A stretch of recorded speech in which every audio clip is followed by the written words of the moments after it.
On a cold September morning in 1598, the most powerful man in the known world lay rotting in his own bed. Spain's King Philip II, ruler of an empire where the sun never set, had become a prisoner of his own flesh. His legs blackened with gangrene, his skin devoured by lice.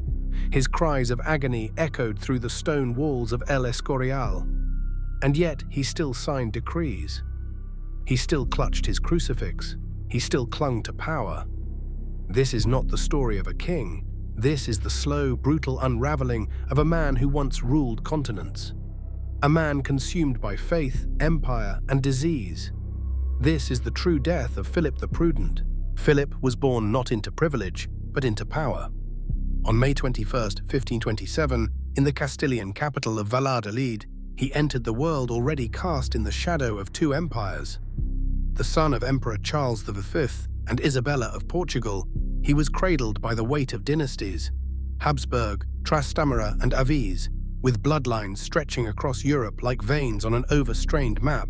As an infant, he was sworn in by the Cortes of Castile as the heir to the throne. Before he could speak, his future had already been declared. He was destined to inherit a kingdom. But Philip was no golden child. He was grave, cautious, unnervingly composed. A smile cut by a sword, one minister called it. He was raised not with affection, but with instruction. His mother Isabella died when he was just 12. From then on, he belonged to the court. His Portuguese governess, Doña Leonor de Mascarenhas, became his surrogate mother. And Castile itself became his cradle, his classroom. Unlike his cosmopolitan father, Charles V, who commanded in multiple tongues and moved across Europe like a chess master, Philip was deeply Castilian. He preferred silence to speech, Spanish to Latin, shadows to ceremony. In Germany, they called him a foreigner. In Spain, they called him king. By 16, he was Duke of Milan. At 20, he was regent of Spain. His training in statecraft was as relentless as it was severe. Taught to distrust, to endure, to outlast, and above all, to defend the faith. In Philip's world, doubt was heresy, weakness was sin, and leadership was a sacred affliction passed down by God to be suffered, never questioned. As a child in Valladolid, he was handed not toys, but treaties, maps, and the cold expectations of a crumbling emperor. His mother died when he was just 12. His tutors taught him more about shadows than sunlight. He learned Latin, but preferred silence. He trained for war, but never led in battle. And above all, he was raised to rule without ever learning how to live. The Spanish court was strict, cerebral, suffocating. While his father, Charles V, strode across Europe in armor and oration, Philip remained behind, a ghost in velvet. Quiet, deeply religious, and dangerously observant. Castile shaped him into something harder than a monarch, a vessel of imperial will. By 1556, Philip II inherited what was arguably the largest empire ever assembled. Spain, the Netherlands, Naples, the Indies, and soon after, Portugal. But his vast dominion was stitched together by sea routes and suspicion. He ruled an empire where the sun never set, but also one where loyalty never settled. He didn't speak Dutch. He wasn't welcomed in Portugal. He rarely left Castile. As a ruler, he was feared more than followed. His enemies called him a fanatic. His allies called him cautious. He called himself the servant of God.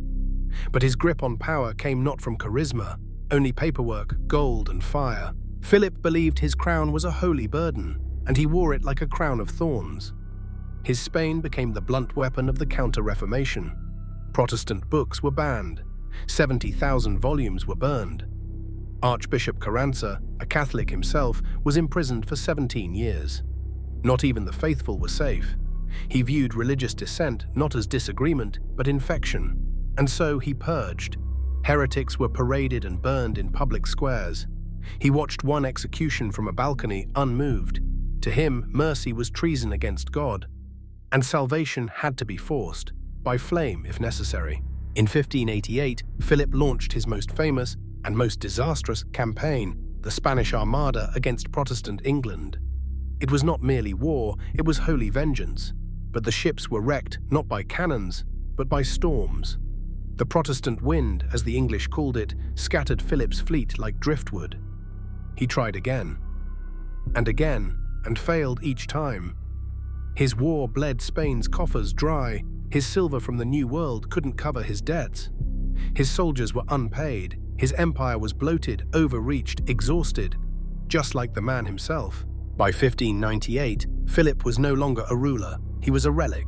He had built El Escorial as a monument to God and kingship. Now he died in it, slowly, horribly. Cancer consumed his insides. Gangrene blackened his legs. His skin was eaten by lice. He bled through his sheets and signed decrees with a trembling hand. His daughter Isabel screamed at him to wake, as if defiance could stop death. When his advisors thought he had passed, he chuckled faintly. Not yet. On the 13th of September, he kissed a crucifix, and then silence. The prudent king was dead. Philip II left behind a broken empire, a grieving court, and a divided memory. Some remembered a pious saint, others a cold tyrant. His Spain teetered into decline. His wars became debts. His libraries became ashes.